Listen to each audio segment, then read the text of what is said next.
Ang hinahanap dito ay yung weight ng object. On the right, if the weight of the first block is 200 Newton. So, remain at rest. Ibig sabihin guys, ito ay under equilibrium. So, ganun ulit, gaya ng sinabi ko, kung saan may hinahanap, puputulin muna natin siya sa dalawa. Ayan, di puputulin natin siya dito. Then, puputulin natin siya dito. Ayan.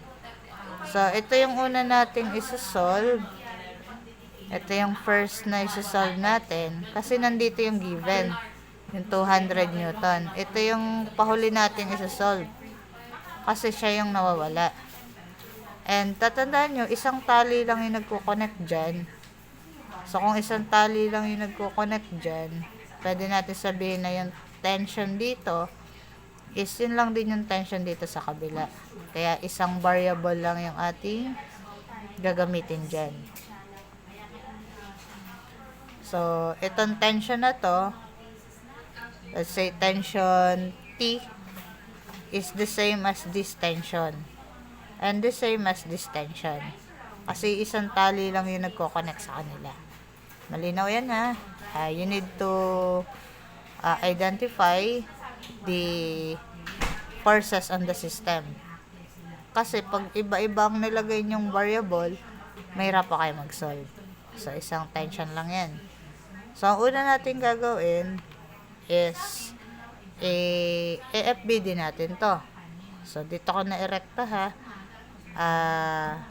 Center ng object, downward, is weight. Then, dahil ito ay nakakontact sa surface, may normal force tayo. That is upward, then perpendicular, normal force. Ayan. Maglalagay ng label and arrow. Then, meron tayong tension dito. So, in the figure, the friction between the block and the incline is negligible. So, malinaw naman na sinabi na hindi tayo maglalagay ng friction. Kasi, negligible. Nagagets po yon? Hello? Yes po. Ayan. So, make sure maglalagay ng friction kapag meron siyang pinapahanap na friction. Yan. Pag may pinapahanap na friction, kagaya ng mga sinolve natin kanina, meron talagang direction ng friction doon kasi may motion. Ito, bagamat may motion siya, in-state naman sa problem or in-indicate sa problem that the friction between the block and the incline is negligible. So, hindi natin isasama si friction. So, mas madali naman pala to. So, ang gagawin naman natin, kung gusto nyo, ihiwalay nyo muna uli, or kung gusto nyo, i-rectine nyo na, lalagyan nyo ng x and y axis. Walang problema. Depende kung paano nyo siya sasagutan. So, sa akin is, gagawa muna ako ng x and y axis. Yan. Gagawa muna ako dito ng tabingi na x and y axis bago ko i-rotate.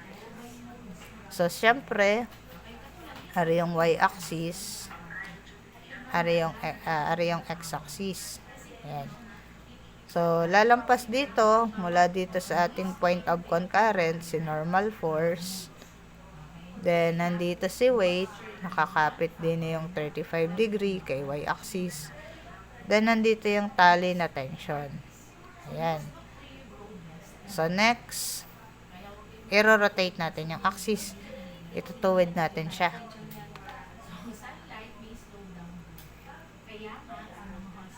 So, ito na yung tali na tension. Ito yung normal force.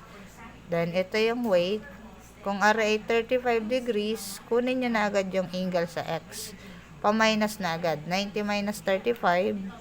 Ano makukuha ang angle natin, guys? Kasi yan ang gagamitin natin sa component. So, ano magiging angle natin dito? 55 po. 55. Ayan. Thank you ha. Mag-participate lang kayo para may kausap ako. Yan. Bagamat nag-chat kayo dyan sa chat box, mahirap kasi na walang kausap. Ayan, so pwede na tong i-component method kasi okay na yung ating pinaka pre-body diagram. So, ibig sabihin, didiretso na tayo sa summation of forces. Ilagay na natin dito na ang weight ay given as, ang weight daw sa right is 200 Newton.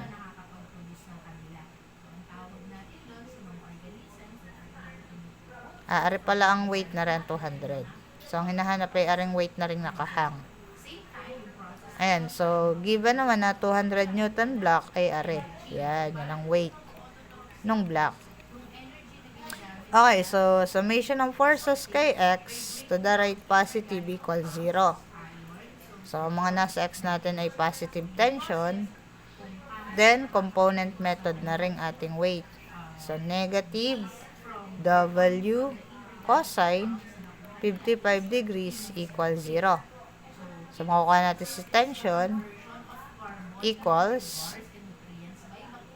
W cosine 55 degrees. Ayan, so T equals 200 cosine 55 degrees. So, tension equals, makakomplete nyo pala siya agad. Kala natin mahirap pero computed pala siya agad. So 200 cosine 55. Ayan, so yan ang sagot sa tension. Tinatanong si tension. 114.7153 Newton. Box your final answer. Then, star natin siya sa A. Kasi baka may paggamitan pa tayo. Masanay kayo na lagi kayo nag-i-star. Ayan, next.